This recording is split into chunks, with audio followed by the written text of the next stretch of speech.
বন্যা পরবর্তী পরিস্থিতিতে এবার ত্রিপুরা সরকারের পাশে দাঁড়ালো অসম সরকার। ত্রিপুরায় বন্যা দুর্গতদের সহায়তা করতে মুখ্যমন্ত্রী ত্রাণ তহবিলে বিভিন্ন ব্যক্তি এবং সংস্থা প্রতিনিয়তই দান করে চলেছেন।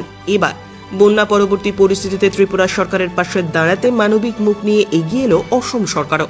ত্রিপুরার মুখ্যমন্ত্রী ডাক্তার মানিক সাহার হাতে অসমের মুখ্যমন্ত্রী ডক্টর হেমন্ত বিশ্ব শর্মা এবং অসম সরকারের পক্ষ থেকে 5 কোটি টাকার অর্থরাশি তুলে দিলেন অসম রাজ্যের পর্যটন মন্ত্রী জয়ন্ত মল্ল বড়ুয়া।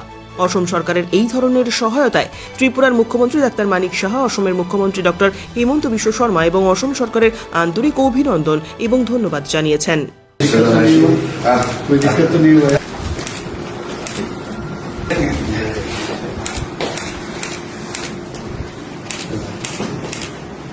आसाम सरकार को पीछे